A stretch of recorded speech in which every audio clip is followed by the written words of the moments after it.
I am now recording it on this computer, I believe, and we'll see what happens here. Oh, yep, we are. So I'm going to begin. I'm talking in the blind, folks.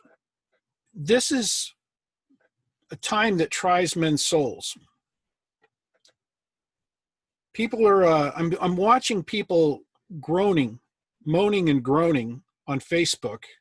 Business owners, church members, they can't believe what they're seeing. Okay, so my job here is not to get in on the moaning and groaning. What I did is I approached this issue from, firstly, a prayer perspective and said, God, what's going on? I'll get back to that. I'll come back to what I concluded. And then I taught a Bible study, The Pandemic and You, the Biblical Principles. So I'm supposed to smile, keep smiling.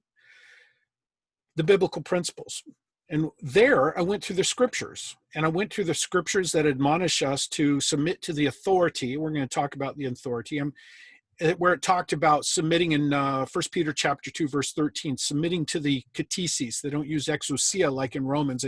Peter uses the word katesis in Greeks, which could completely properly be translated constitutions. It's a word that means those things created by men. Often it's translated in the scriptures institution. Of course, his translations came before the U.S. Constitution. So constitution is an appropriate thing to which we're supposed to submit. Authorities, if you understand the principles of government, if you don't, you need to do your homework and get with it. But we operate under authority. We had a Declaration of Independence because the king was exercising power without authority. That's what tyranny is. It's the exercise of power. I would say unlawful power or wrong power, whatever. If it's under the proper authority, it's not going to be wrong. It's going to be right. It's going to be a minister of God for our good. But when the evil rule, the scripture says, the people groan. When you begin to hear people groaning, there's a possibility that evil is ruling. So my glasses are the Bible and the Word of God. So I examined this thing. What institution are we supposed to submit? And I gave it to my Bible study. We went through the scriptures, talked about the meanings of the words and what that is and what that means for us and what our duty is. And then I introduced them to the Constitution of Virginia, the Bill of Rights, Articles 1 through 17. And it took us 2 weeks to get through it. And I talked about these principles of authority, the authority structure, these mandates, these boundaries, these chains on the hands of those in government who are on the paycheck of the people, that they would not use their powers in a way that does a wrong that would be outside of the structure of authority. So I taught that. Then the next week, what we did, we said, well, let's find out what's the authority to which we're supposed to submit. And if you'll observe, I think it's very clear that, and this is being taught by pastors, who I'd like to see a hand of one of them who has read the Constitution on this, the Virginia Constitution, has read the statute that implements the mayhem that's going on, or the statute, I would say, not the code that the governor cites as his authority, 44-146.17, the Virginia Code, because he's citing that one little paragraph, but it comes out of a larger statute about quarantine and isolation orders under a health threat situation. This is a nuance, a new innovation. This health threat thing came out in 2004, where there was an interesting innovation that was instituted by the Act of the General Assembly. And it's the order, it's the law that the governor is supposed to be enforcing.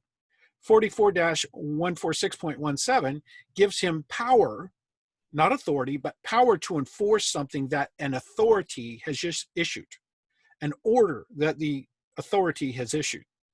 And so if he's not executing or enforcing that authority's order, whatever he's doing is in violation of the Virginia Constitution, Article 1, Section 2, Section 5, among other things.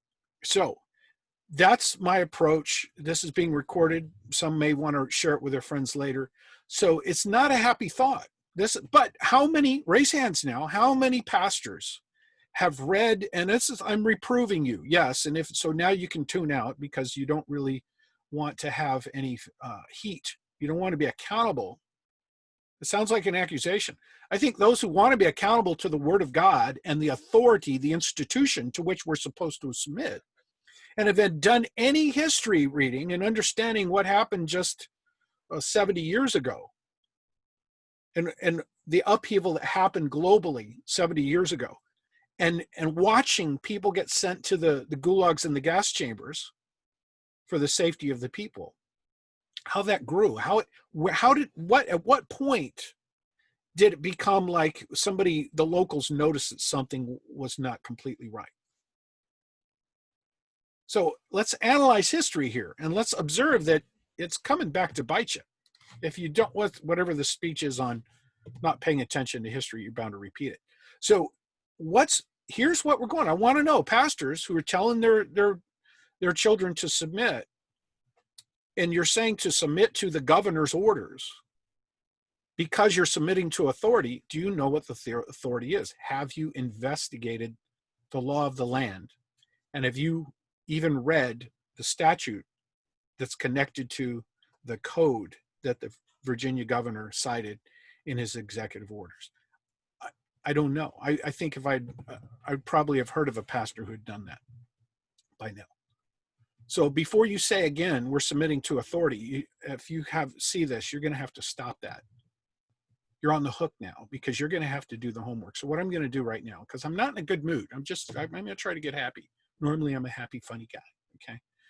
But what I'm going to do is I'm going to go through the structure, I'm going to hit a couple of items of the Virginia Constitution, but I'm going to read the statute. And I'm also going to read an email that I just got from the Virginia Department of Health, the supposed authority that the governor is supposed to be enforcing. It turns out that authority, the Virginia State Health Commissioner, has not issued any orders. And we're going to find, if you read the statute, it lays out a simple summary here. The governor, should he declare an emergency of a health threat, he heard about it, he declares, oh, panic, we're fearful, we're going to flee from whoever's pursuing. Even if there's nobody there, we're going to flee, depending on the nature of our being. So he issues an order, health threat. At that point, the Virginia State Health Commissioner is given authority, not power, but we'll talk about the Virginia Constitution, whether the statute's even constitutional, but he's given authority, it says, to issue orders. That's kind of a judicial order sort of thing being done by an executive agent. And it gives orders. Now, once those orders of quarantine or isolation are given, whoever it is who's subject to the quarantine or isolation order, there's two things that happen. One, you're supposed to be notified of your appeal process. And at that point, there's very limited appeal that you can have under this health threat. And again, whether it's constitutional or not, I believe it's not. But the limit is you have to prove that you're not one who's subject to the isolation order. And that's going to be hard to reach because the isolation is based on somebody's fear of you possibly being somebody that could infect somebody. But nonetheless, he gives you an isolation order or a quarantine order to be away from a certain place or a certain people group or whatever the specifics are. They're also supposed to tell you the path to appeal. And so if you haven't been given information about a path to appeal, there's no order on you. It's a little trivia. The other thing that's supposed to happen is the Virginia State Health Commissioner. You realize in America and Virginia Constitution, Article 1, Section 2, you can't, in Section 5, you can't have all power. We're going to have a uniform government where all power is not in one czar, one dictator, whether elected or unelected. It's foreign to our government. So in this situation where the health commissioner is given power, you would think that there before two or more witnesses, let every word be established. Is there some adversary can argue over these legislative and judicial and executive powers bestowed on one health commissioner? Well, there is a sort of a check there. There's the end of a check. And what happens is the statute says that the health commissioner must go to a circuit court of wherever the order is given, wherever the area, the jurisdiction of that place where the order is given, and file a petition announcing this order, and it's ex parte, which means nobody else is arguing, the health commissioner. The court is being told by the statute you must use due deference to the state health commissioner's expertise. So here's the legislature telling the judiciary that what it can't judge, what it can't do. Basically, it's going to show up in your court and you really can't do anything except put your stamp of approval. It transfers the judiciary into merely a ministerial executive function. So for those of you who have, this kind of like the advanced discussion of constitutional law, but so here he's supposed to do, he's supposed to let you know what the path of appeal is. Raise your hands if you know what the path of appeal is. I do. How about this? And then he's supposed to go to a court with a petition. So what I did, being inquisitive, and I'm trying to teach a Bible study to submit to authority, I look at the structure of authority. I see these clear violations of the Constitution, that the vast majority of the structure of this statute should be declared void as violating several portions of the Virginia Constitution. Article 4, Section 1, Article 5, Section 7, Article 6, Section 5. So there's things that it just completely wholly it's obnoxious to those things. So, but nonetheless, I go through there and I go, let's say make believe this thing is righteous. I mean, it's real law. Okay. So I read it and I see, well, there's got to be a petition. So I do my due diligence is I say, Dear Virginia Health Commissioner Office, Virginia Department of Health, have you and where have you submitted this petition? Or I think I may have just asked, have you submitted the petition regarding the health order? I get an email back, and I've got copies here I'd like to link for people. I get an email back saying, we haven't issued any order of quarantine. Okay, send another one. What about order of isolation? Are you saying you haven't issued an order of isolation? I just got an email back just a few hours ago that the Virginia Health Department said, and maybe we'll look at it later. I'm going to go ahead and do it. I'm going to look at it right now. I'm going to tell you what they said. So I opened up, I haven't used Google Drive because I'm not big on that stuff, on putting all this stuff available there. But here's the email exchange I had with the Virginia Department of Health. So I said, I'll tell you the opening line here, lovingly. I said, reading the Acts of General Assembly, April 21st, 2004, Chapter 1021, Senate Bill 685, relating to communicable diseases of public health threat, quarantine and isolation emergency. I discovered that the state health commissioner is to implement if he's going to implement a quarantine, there is a requirement for the commissioner to file a petition to a court. And what court did the commissioner file the petition to institute the current Virginia COVID-19 emergency quarantine? So the response was, let's see if I can scroll up here and find a response. Thank you for contacting us. I won't tell you who's sending it. Let them remain somewhat anonymous. Because no quarantine has been instituted, the commissioner did not file a petition in any court. There have been guidelines issued by the governor's office to self-isolate. Do you hear this? Self-isolate. What law is the governor enforcing? What law is he enforcing that would require a class 1 misdemeanor if you violate? His current order, number 65, references in writing this misdemeanor penalty. Look, I covered my mouth when I coughed. I have not been coughing lately. That's a dry throat from, wish I had a staff to bring me water. So he says that there's no quarantine order issued. Now, so I write back. Thank you for your timely response. Because no quarantine has been instituted, the commissioner did not file a petition in a court. I quoted that. And I said that it's self-isolate, stay at home, but this is not a quarantine order. So the commissioner has not issued so far, at least with regard to quarantine, anything that the governor can enforce. And then I said, I repeated, the Acts of General Assembly, I cited the statute at 32.1-12, paragraph D says, the state health commissioner shall, as soon as practicable following the issuance of an isolation order of isolation, file a petition seeking an ex parte court order to review and confirm, or if necessary, to extend the isolation. And what I did, the nuance was they answered there was no quarantine order. I'd asked about quarantine. They didn't, they're not going to give you more information than you asked for. That's because they're wise. So I said, was an isolation order promulgated by the state health commissioner pursuant to 32.1-48.12, question mark. If not, here's my question.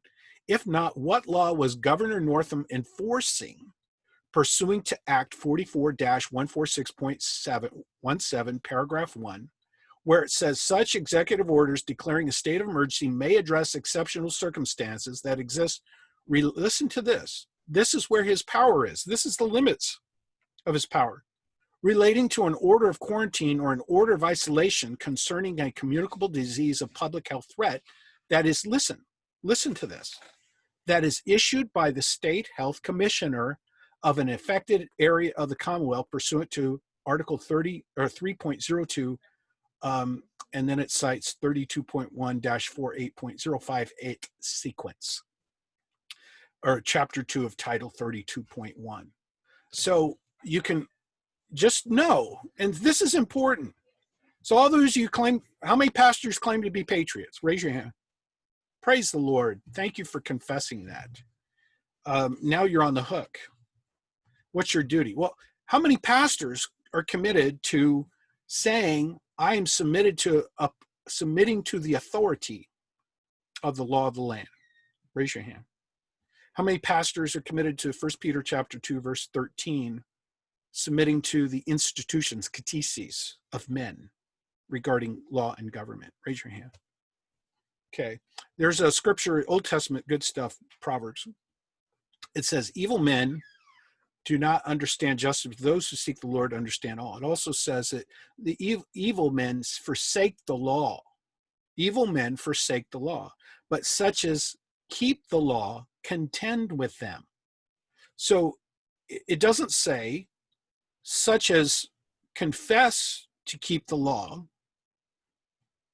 make yourself prostrate to the one who gives an order. An evil man who forsakes the law, because he's powerful and he gives an order that forsakes the law. The scriptures don't admonish you to bow before him and honor him and have all your sheep follow you. Come on, guys, we've got to get prostrate here.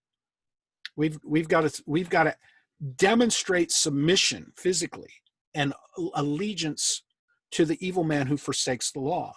The scriptures don't say bow to every man who's in power and confesses something that's directed at you or near you.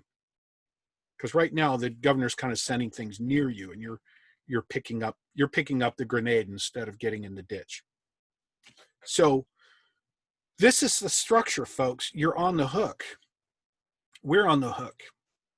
The statute says, and this is what you read your executive order that you're going to be holding in your hand as a baton as you call your congregation to bow in obedience. And this is what it says. It says that the governor is supposed to, and I guess I'm going to have to read it again here, what it said. Was there, if not, what law? It says such executive orders, this is 44-146.17 that the governor is citing in his executive orders.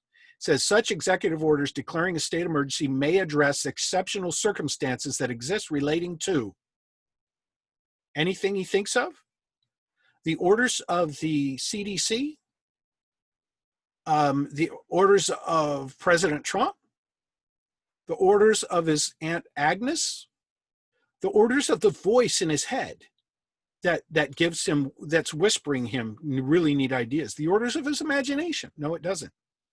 It says such executive orders declaring a state of emergency may address exceptional circumstances that exist relating to an order of quarantine or an order of isolation concerning a communicable disease, a public health threat that is issued. Now that's what's concerning, but let's get rid of the concerning. There should be two commas there talking about concerning. But it says an order of quarantine, an order of isolation issued by the state health commissioner of an affected area in the Commonwealth pursuant to these statutes. Well, it turns out the state health commissioner can include every inch of Virginia. That's the, they could give an order that affects all of that health area.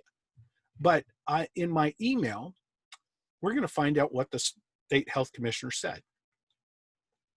Now, some of you, I mean, I invite a lot of people. Either there, I'm such a little guy, you know, I'm just a little mousy guy, not on anybody's radar. I'm not in popular magazines or anything like that.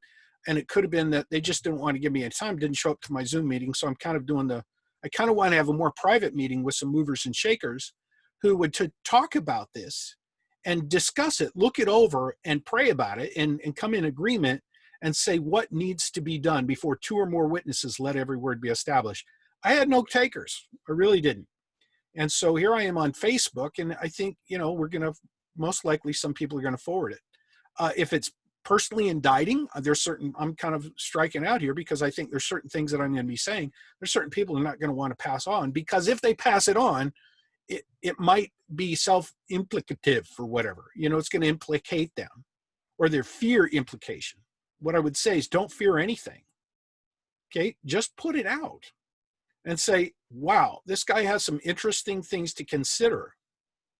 And you're off the hook, right? It's not endorsement, just, that's interesting.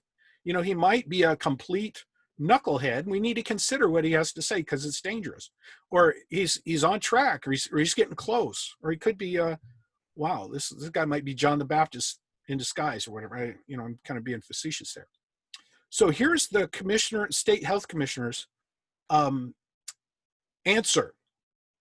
Mr. Carmichael, this was today, it's yesterday, I missed it. Oh my goodness, on May 27th, 2020,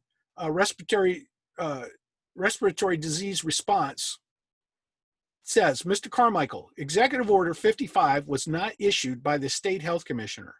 Rather, it was issued by the governor pursuant to his authority under 44.16.17, timeout. Did you hear what he just said? This is self-canceling. Executive order was not issued by the state health commissioner. Well, I know that. I didn't ask you if you issued Executive Order 55. I asked if you issued an order of isolation. I asked, did you issue an order of quarantine? Did you file a petition? He says, no, we didn't file a petition because we didn't issue a quarantine order. Okay, so no petition because you didn't file a quarantine order. That's under 32.1-48.09, the quarantine thing. So I said, did you file an order of isolation under the 32.1-48.12? And the answer here, executive order was not issued 55, which I don't know that I mentioned that. I said by the state health commissioner. That means no order, no act by the governor. Nothing to expound upon. No interesting circumstances that he can whatever the word is there, that he can expand on it. Exceptional circumstance. He can address, since he's got an order, he can address exceptional circumstances. He can't go there yet. There's no order been given. So it says it wasn't issued by the state health commissioner, rather it was issued by the governor pursuant to his authority under Virginia Code 44-146.17. Stop. But that says he doesn't have the authority to issue these orders. He has the authority to do something enforcing the orders of the state health commissioner. He doesn't have the authority to issue the order. The state health commissioner has to issue the order. His recent order said, well, I've been listening to the CDC, and there's this kind of rolling leaning toward this certain thing, so I'm going to issue an order. State health commissioner hasn't done that. So you see this, how this is being answered. Under his authority, it was issued pursuant to his authority 4-146.17. There is no authority there for him. No authority. He is not given any power, and he hasn't got any authority. The authority, if you read the Constitution, Article 1, Section 5, and Article 4, Section 1, that the legislative power is in the General Assembly. Article 5, regarding the governor, Section 7, says his power is to enforce the law. Where do the laws come from? The General Assembly, except for those wonderfully self-executing laws that are already in the Constitution that the General Assembly doesn't have to write, and the governor is just accountable to it. So here we are. There's no order given. Let's continue the remainder of my recent communication from the Virginia Department of Health. The isolation and quarantine procedures set forth in Title 32.1 do not apply to this order. Virginia Department of Health recommends following up with the governor's office. So I think what I'm going to do is I'm going to stop this discussion. I'm going to pause it. And that way it can be its own little video that's quasi short. And you can pass to people. And then I'm going to do a series because this is a long discussion. So what I'm going to do, I'm going to step out of this. I'm going to, it'll be recorded on Facebook. I'm going to institute a new Zoom, or at least I will start a new recording. And so I'll have this in segments. Thank you. God bless you. If you're listening now, share it with your friends. And unless you're afraid that if you know something, it may require something of you, then you're in trouble. Because, what's the saying? They came for the so-and-sos, and I thought, well, no big deal. And they came for so-and-so else. Well, you've seen this coming for others thing happening over the last couple of months. We'll just do 2 weeks of this. Now, we'll do this. Well, now we'll do that. And now it's in places of congregation, you must wear your badge of submission, a mask. So churches are asking their people, if they want to look like they're not divisive, to put your mask on, or you're rebellious. Okay. So we're going to consider, to whom do we submit? We're bound to obey those upon whom we depend. Thank you. May God be with you and give me wisdom. Pray for me, because I'm kind of wound up, and my name is David, and I'm in a valley, and I see a giant, and there's this thing in me that says, is there not a cause? And whether everybody sits up on the hill and are not moving in my direction, Steve would say, manpower, right? 9 people on 1 alligator and you're good to go. Nonetheless, if a man knows what good he ought to do and doesn't do it, to him is sin. So that's it. Thank you so much. And I'm going to check out of this, so my Facebook will stop transmitting here anytime now.